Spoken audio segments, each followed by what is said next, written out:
Hey there, game designers. I'm Isaac, and I'm the Red Dragoon. And I'm Claire, and I beat Kirby's Dream Land. And this is Make That game, where we pitch the latest, the greatest new video game ideas. that'll ever get made in a can. I don't know Just what in that a means can? either. You I'm said in a that silly, like goofy mood today. I guess you said that like everybody's so creative. Everyone's so creative. See how Anyway. that didn't mean anything? That's what we want. Those TikTok heads out there will know. Yeah, no, that's a TikTok reference. Mhm.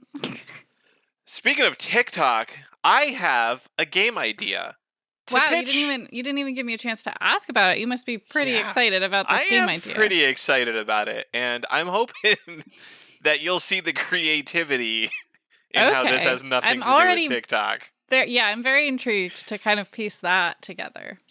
So, the game name is No Photo Evidence, Okay. and you are a sasquatch, otherwise known as a samsquanch, Oh yeah. and mhm. you have to navigate levels without getting your photograph taken. Ooh, this is good. This is good. So Yeah. this is a top-down 2D kind of game. So it's going to have like a very Legend of Zelda, like Link's Awakening style perspective, as far as gameplay goes.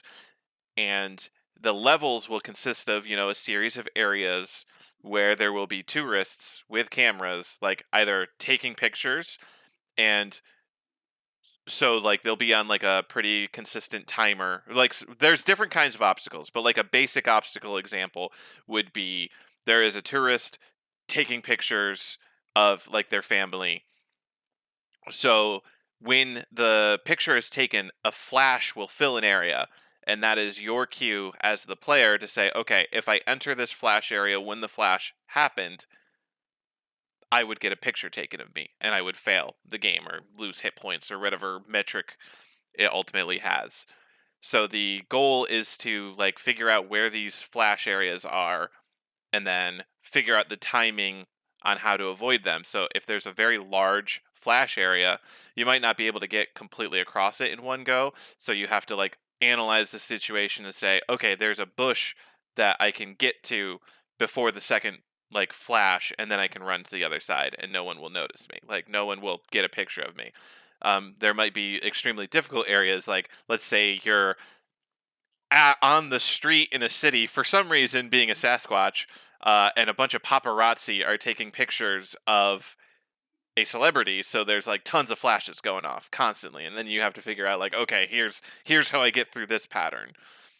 So it's basically a stealth action game. Ultimately, it's the opposite of Pokemon Snap, and I I guess mean, that's all it's I not really. really the opposite of Pokemon Snap. It's like the mirror version because you're the Pokemon who doesn't want to be captured, right? Yes, Like Bizarro that's World Pokemon Snap. so I have a bunch of basically like expansion ideas to this Okay, one. all right, hit me with them. One thing I was thinking would be kind of fun is if like I like the flash idea and that's like a carried through mechanic throughout the game, but if there could also be just like maybe at like more challenging levels that you just have to have like knowledge of where cameras could be. Like you might not even see the flashes ahead of time. You just like see an Oh. opening in the trees that's like that's sus. I better stay behind these bushes. Oh, yeah, I guess so. That was an idea that I Okay. guess I didn't say. It was internal, but Okay. thank you for pointing it out. Okay. Yeah. That you're as good of a game designer as I am. I have to give you credit here. Ooh. No, but yeah, some of the challenges would be things like that. Like, there's not always going to be like an obvious flash happening. There might be a flash triggered by you entering an area that like you cannot avoid because it like isn't on a cycle. It just happens as soon as you go into it. Mhm. Um, Yeah. That's I guess and then you yeah. have to find your way around it, or you have to find some other way of doing it. So like there might be tourists that you can distract by like throwing rocks or something, and then they turn the camera away. Or you Yeah. might be able to like send a deer out in front of you, and Good. they'll Good. take a picture of the deer, and then you can run through the area while the camera recharges. Is that a thing? Reloads It film? So it depends on what kind of camera you're using, but yeah, there could be a film reload if it's a film camera. Depending on the type of flash you have, those have to recharge if you're using a Okay. flash. But it depends because like technology has moved pretty far. I actually haven't. The old camera I have has a rechargeable flash, but like any like digital camera or obviously cell phone would not have a rechargeable flash. It would just be always on. Uh, the You want to set? difficulty slider is what year it takes place in. Okay, great. So the Yeah, hardest difficulty is it's modern like day, where they I don't like even have that. flashes, and they can do video records or like live, so it like Yep. continuously shoots. And then the easiest setting is a Victorian era, where it takes a 4-hour exposure Yeah, I was to gonna get say a that might picture. be too baby easy. You might want to up that to You like the actually can't fail 70s. it. Yeah, yeah, because they literally wouldn't. It wouldn't work. No, It I wouldn't know. work. And I was just, we That's have just a fun ha here. ha I was just making funny. a little joke This here. is a comedy podcast. Um, cool. Yeah. Oh, the other thing I was saying was that it was reminding me a little bit of like how in super hot VR I had to like physically duck and stuff behind obstacles, and I'm like, it might be a fun VR game. Ooh, okay. Um, That's so after the initial version doesn't sell well for whatever reason, uh-huh. the VR version is hacked together using Good. like demo code for Unreal or Unity or whatever, Perfect. as slap chop as possible, and then release, and then that is what makes the big money. That's my game developer story arc for this game. I also think that I would like it to have that there could be, and it doesn't have to, but like that there could be an asynchronous element to this. And I love asynchronous gameplay where one player plays the photographer. So, do you mean asynchronous or asymmetrical? Asymmetrical is Okay. actually what I meant. Yeah. But I 'Cause- love asymmetrical gaming. okay, yes. Okay. Um yeah, actually a fun game. So let's so we've designed two games here. We've designed Yeah. my original like stealth game. Now we've got a VR game, and I think one of the modes in the VR game, in the no photo evidence universe, the no photo evidence expanded universe, one of the game NPE. modes is um one player is the photographer and everyone else is various like cryptids, and Yeah. maybe the cryptids even have powers, and the photographer has just got to get like a non-blurry photo. And then they're Yeah, like and then running that's around. it. It's great. It's As chaos. We opposed love it. I feel like the normal person's idea of how this would work is, oh, everyone's photographers except for one cryptid who just has to hide. No, we're the opposite. This one photographer is for some reason in like a single campground with like 6 cryptids It's good. and It's has a to get good a picture game. of any one of them. It's a good game. It's a good So game. yeah, that's no photo evidence. The expanded universe suite of video games. It's a whole franchise now, based off one little idea. That's how games work. That's how it works. That's true. Do you have a game idea for us, Claire? I do, but I think it's like yours is just so good that like this is not as good, and I don't know how developed it is. But here we go. We'll develop it as we go if we have That's to. always how it goes. All right, so this is called Planet Fun, a mini game adventure. Oh, I wonder where this inspiration got from. A lot of different inspirations, but anyway, so the idea is it's going to be like a 3D first person, but it's also mixed with 2D arcade games. So I mean, this is like Oh, the inspiration for this is basically any game that has a mini game inside. So I was also thinking of Life is Strange 3, where you get to play the main character's brother's like arcade games in his room. yeah, wasn't it like a minecart game? Yeah, there's a Mhm. couple, but yeah, like so things like that. And the idea is, so I'll just do the story now, is you're a teenager at Planet Fun, but all is not what it seems.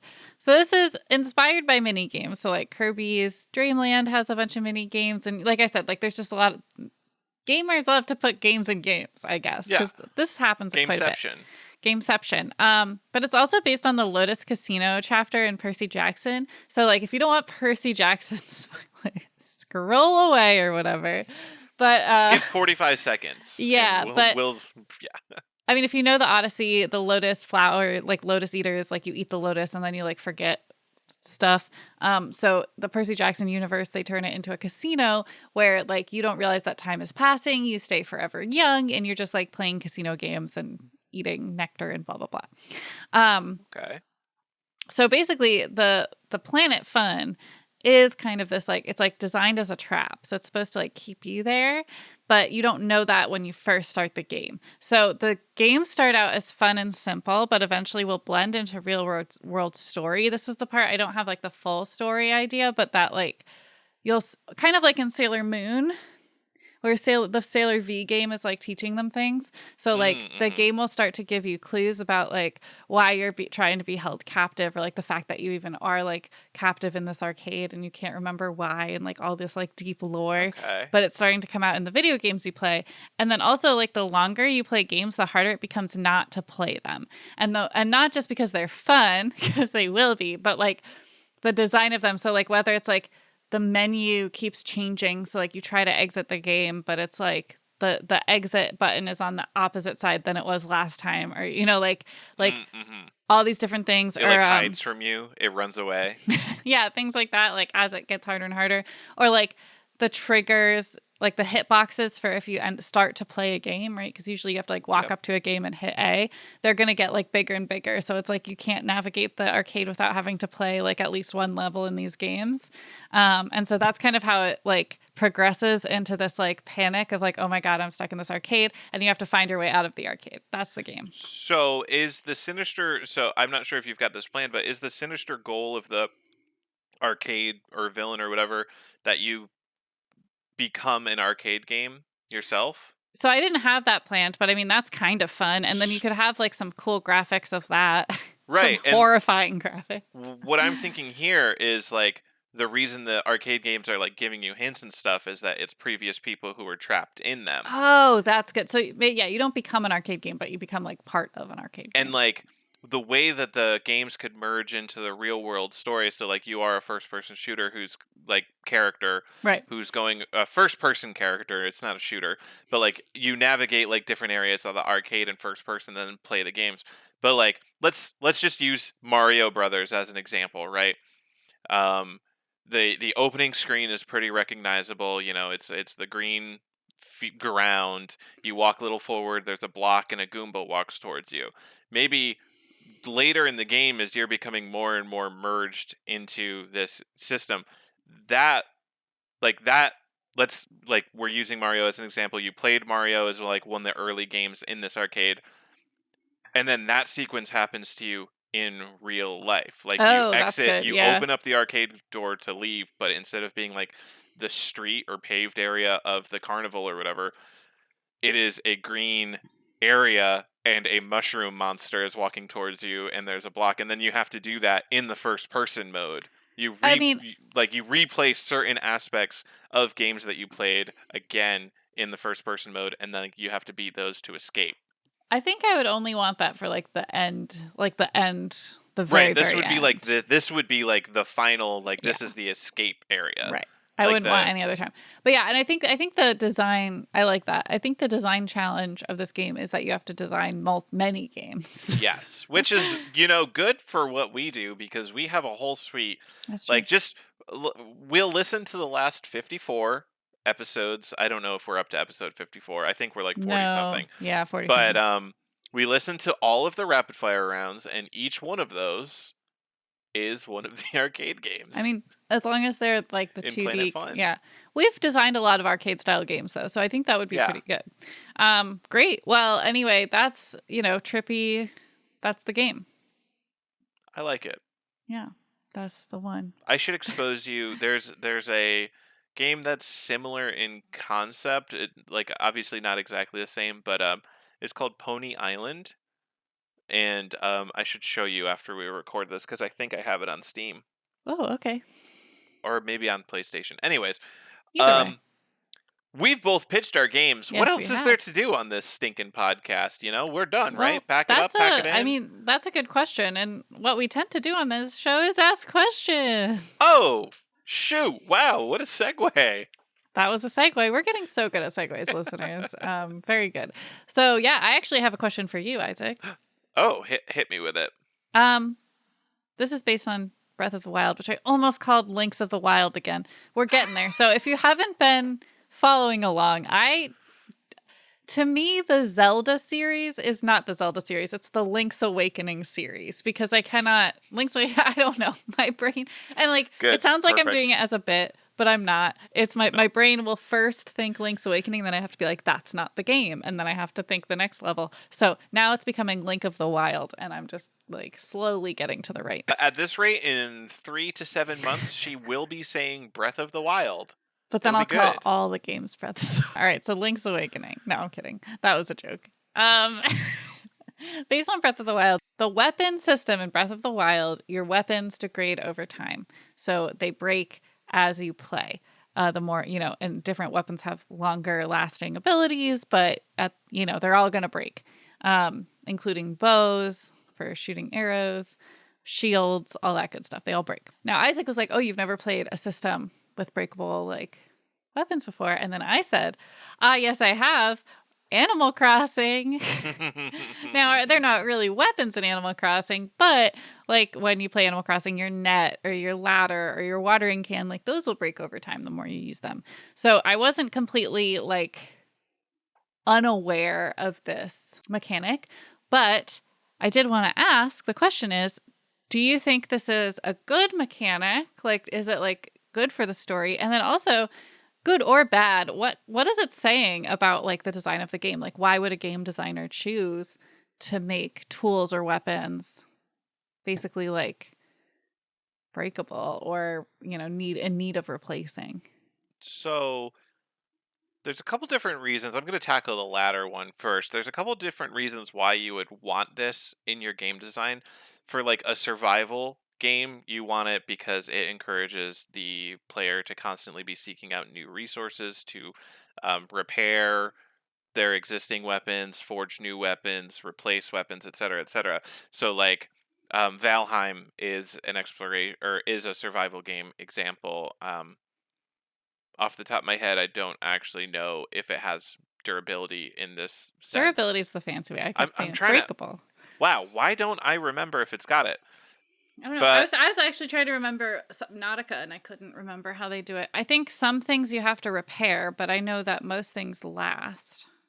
yeah, yeah. In a way, durability is just a lot like consumable items, but depending on the implementation, it can be subtly different. So like a lot of games will implement it where an item has a certain amount of durability and it might become less useful as it degrades. So in Witcher 3, you have 0 to 100% durability, and like when you hit certain tiers of durability, your item becomes like it does less damage to enemies because the blade is dulling and you have to sharpen it up. In Diablo 2, items have durability and you're fine all the way down until you hit 0, but then that item is unusable. Diablo's all the way down. Diablo's all the way down.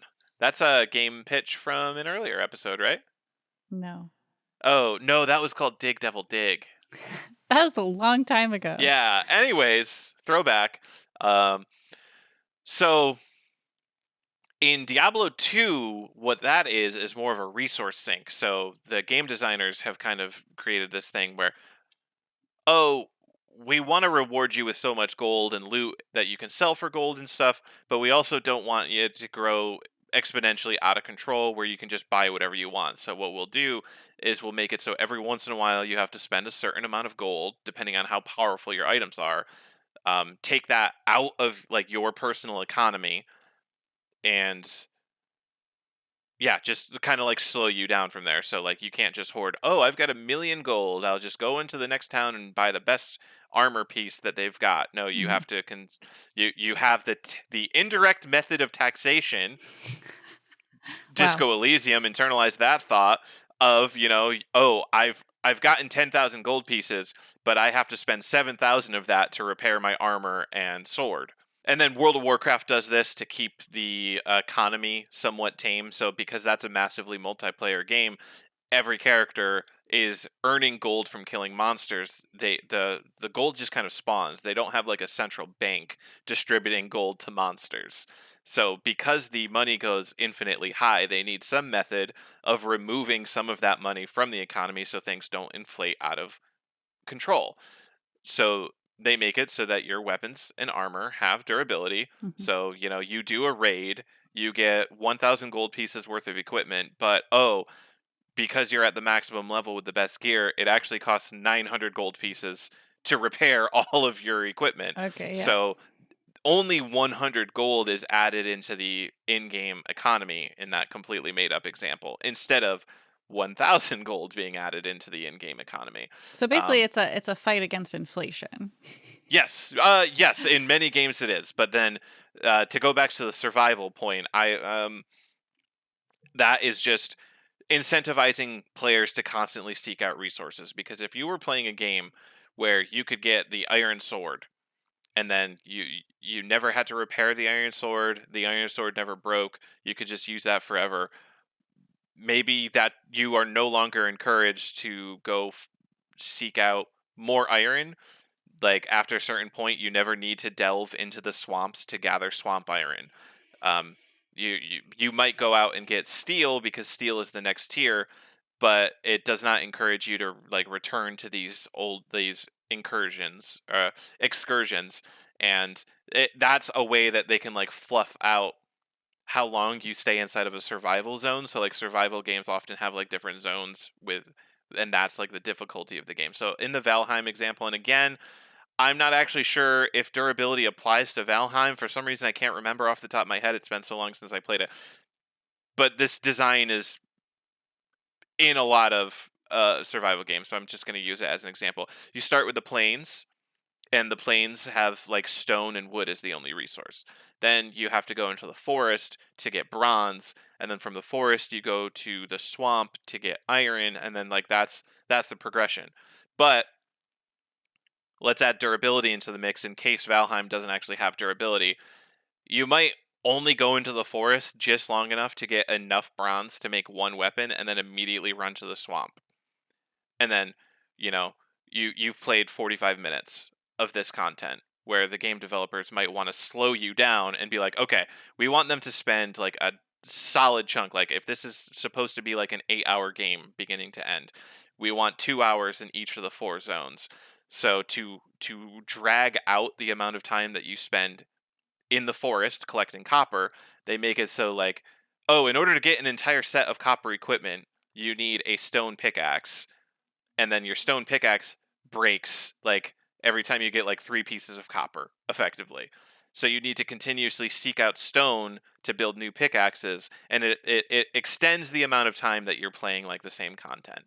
It provides like an internal kind of gameplay loop to each area. Now, moving on to like Breath of the Wild as a specific Well, example. before we move on, Oh, okay. I just had like a thought: is Animal Crossing technically a survival game? Yes, I would consider Animal Crossing 100% a survival game. Because Um, that is part of it. Is like, you either have to be selling things to get bells to buy new tools, or you have to be harvesting things to make new tools. So it's like the tools breaking does keep you playing the game and like engaging with those things, right? So what you're exactly. describing, I was like, that's Animal Crossing, and it's funny to think of it as a survival game. Now, moving on to Breath of the Wild, and to some extent, another game I've talked about on the podcast before, Going Under, where weapons break. Um, that is like pure resource management, and it also encourages you to explore. Like in Breath of the Wild, if you could just get a soldier sword and then keep that soldier sword until you find the master sword, you might not be encouraged to go wander into certain shrines or like monster camps or something, because like, oh, what am I going to get, a goblin spear? That's way worse than the soldier sword. Or like, you're just not encouraged to seek things out. But if you've got a soldier sword and it's flashing red and you're like, oh, it's going to break in the next attack, and then I only have goblin spears to back up, I'm going to go to this goblin camp and hope that they have like a spiked club, which is worse than a soldier sword, but Better than is better nothing. than the goblin spear. Um, so it encourages you to constantly like be seeking out like, oh, cool areas where you might be able to find cool new weapons, and like keep yourself at full stock in case you get into a bad situation. Same thing with the shields and bows and stuff. They just want you to constantly be like seeking things out. Yeah. exploring nooks and crannies to find either cool new things or again just keep your inventory full.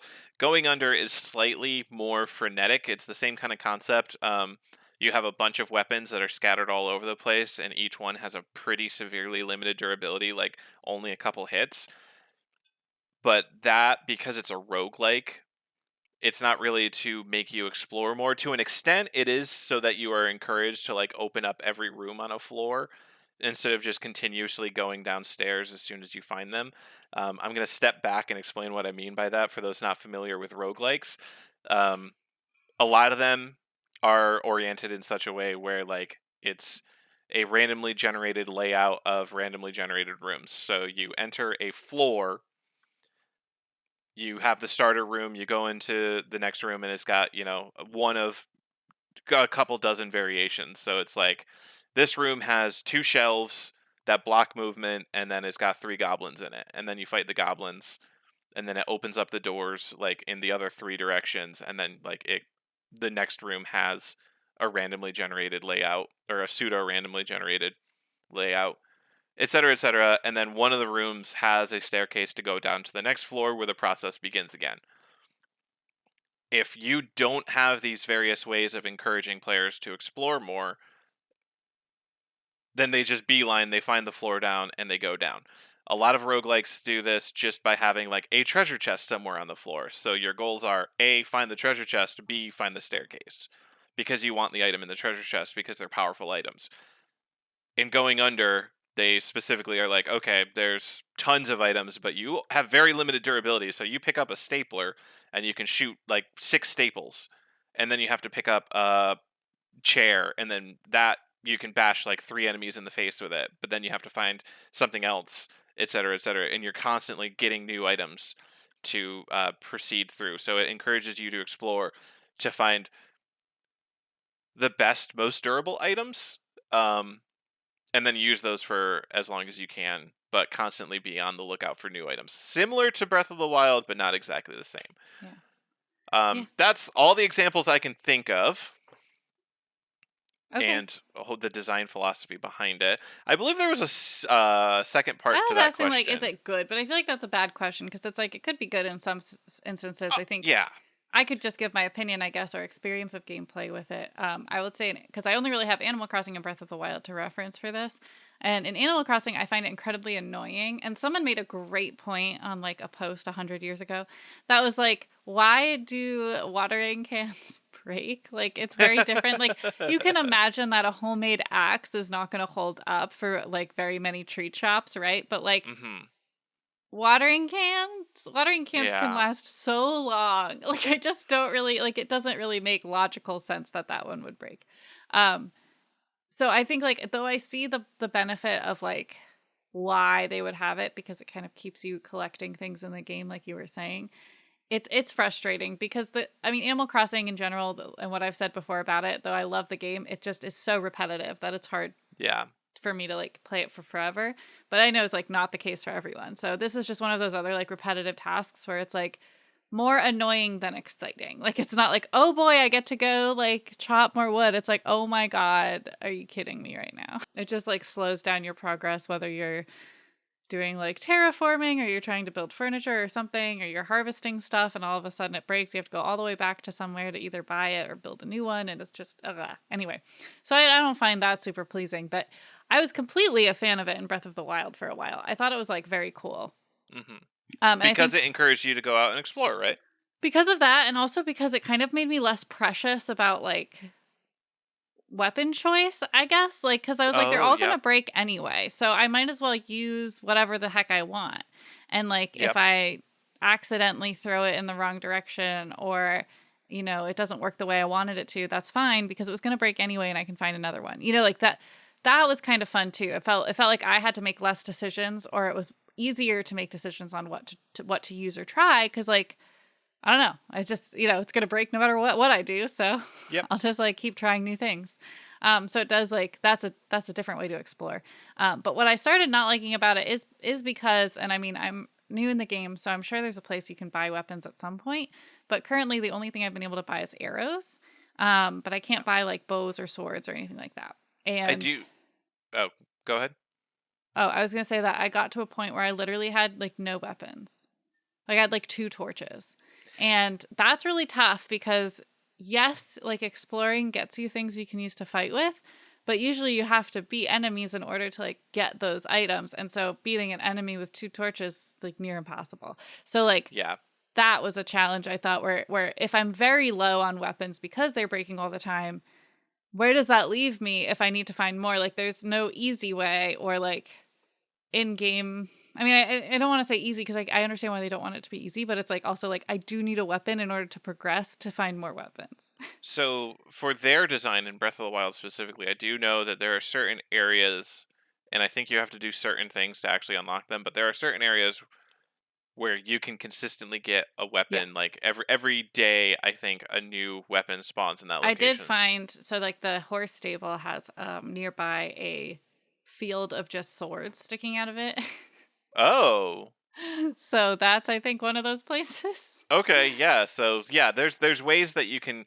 I mean, it is still a little annoying, like if you're in the middle of a shrine or whatever, and all your weapons break, and you need a weapon, and then you have to leave the shrine, teleport to the stable, But like collect but swords. at the point when I was like completely blank out of weapons, like I didn't know about the stable. You know, like I like Yeah, so that's tough because you still have to keep exploring, and it's just you're more likely to die, obviously, because you're gonna get attacked and you won't have much to fight off with. So you always have the bombs. I know I keep forgetting about that. They're not very powerful though, but I mean they do stuff. I just always forget that I have that power outside of shrines. Yeah, Always. sometimes like if you hit an enemy hard enough, and I think bombs usually do it, like they'll drop their weapons, so you can actually bomb them and then steal their weapon off the ground before Yeah, they pick it that up has again. happened. It's risky, but you can do it. Yeah, So I mean, yeah, they've put things in. I'm just saying that like that's the part where I was like, okay, like this is kind of annoying. and that's the takeaway here. If you're using weapon durability in your game, make sure that you have a like use case, and you plan for like what's going to happen in the worst case. Like, what is my plan for the player if they get into a situation where they have literally no weapons? How are you going to solve that issue? Think about that, game designers. Yeah, no, that's That's like very important to keep in mind, because people will not enjoy your game if they get in a situation where they feel helpless because of the durability system. right. If But there's no escape from that, bad reviews. bad reviews. You don't want those bad reviews. They hurt a lot. Yeah. Well, all right. Well, I mean, I guess that's the question. Do you have a question today? I didn't even I, ask. I do not It's know, important but to I ask. Yeah. I actually do have a question actually. Okay. Is it time now for the rapid fire round? Well, I think I can answer that question with yes, it is. It is time for our our final and my favorite segment of the show, the rapid fire round. We will generate 3 random words. We will have 5 minutes to come up with a game idea based on those 3 words, and we also have to come up with a name for the game. We have to use every single word, but we stretch the definitions, and that's absolutely okay. Isaac, are you ready for our first 3 words? I am. And I've got the timer going in 3, 2, 1, go. Okay. I feel like this is again similar. We're like we can only randomly generate so many games. Sorry, here's the words. Calm, Okay. qualification, disappointment. Okay. Yeah. So, job interview simulator. Oh, okay. You are either a disappointment or you prove your qualifications, but you have to maintain calmness, and the job interviewers will do the most annoying things. Okay, I actually, now that I'm describing it, I don't know how to translate this into an actual I was gonna say, gameplay I was like, idea. I like this, but I don't. Yeah, what is? I don't know what the gameplay is. Okay. Like, I'm thinking of like, oh, don't like, um, I think it's like what do you call it? Like a rhythm game. So your the longer the interview goes on, your like annoyance level goes up, but you have to like press keys in certain ways, almost like a Just Dance to like calm situation, to yourself. like keep yourself calm. And like as the interview goes on, those key commands become more and more complicated. Okay. Oh, I do like this. I do like this. So yeah, a rhythm game. Yeah, where the level gets harder as it goes on, and then the theme is you're in a job interview being stressed instead of like a music based thing. Okay. Um. Boom, and then the name is keep calm and you get the job. Maybe like keep calm and get a job so we can do it based on those like 2010 posters. Okay. Yes. All right.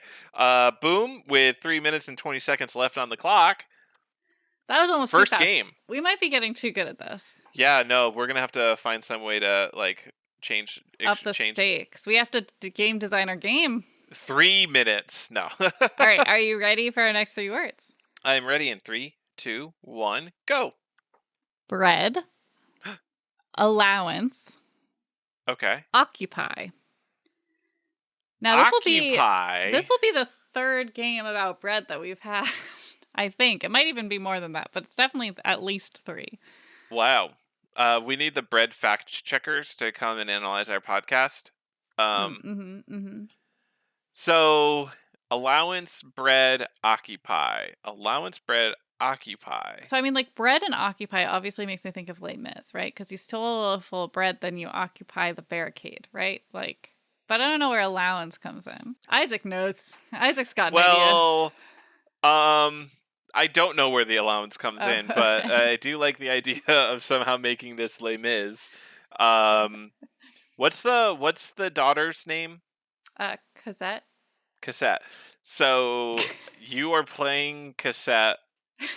I just like how you're saying. And you have to get an allowance from Cosette. What? The way you're saying it sounds like cassette, which now is like the name of the daughter in this game. Is cassette, okay, like a cassette. So you're tape. Cassette, and you're John Valjean's yes daughter. He stole bread, Uh-huh. and now you and him are occupying a resistance area, and you do odd jobs to get allowance, and it's a minigame game. Okay, so I mean, just like to give you back some of the Les Mis lore, like this is not like the way it works, but I like because Cosette is kind of like the character is kind of just like prissy and sits at her house and wears fancy outfits. So I like because Jean Valjean does not actually like go into the barricade until like the very end, right? Right. Like, and then it gets destroyed. Oh, spoilers for Les Mis. Yeah. So like. And he steals the bread way before Cosette is even in the picture. So I think I like the idea of her giving her more of an active role. So I imagine this as like third person, like POV as Cassette, the daughter of John Valjean. Yeah. And that like she is somehow like fronting the resistance. So it's more like she's passing like, notes and like. Yeah.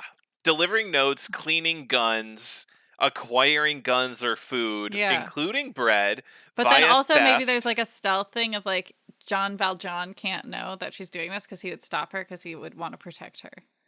Oh, so the resistance is giving the allowance. Yes. Okay, There we go. All right, I like this. Now how do we John Valjean-ify the name Les Miserables? Those ads. The Sads? Okay, well, boom, there. 2 minutes and 5 seconds left on the clock. The Sads, a minigame game where you're in a revolution doing odd jobs for the resistance to get money. I guess, yeah. The Sads. All right, there it is. All right, final round. Final round. Do. That's from Link's Awakening. All right. Are you ready? We got a spoiler. All right, ready? 1, 2, 3, go. Affinity. All right. Aware. Okay. Tone. Tone could mean a lot of things. You can tone muscles. It could be a tone of voice. It could be a tone, like a musical tone. Wait, so tone, affinity, and what was the? Aware. Tone, affinity, aware. I don't know where affinity comes into it, but tone and aware makes me want this to be a sound-based like game. Yeah. Like The Last of Us has a lot of sound cues in it that you can use to play the game. Blind or whatever, like without like vision.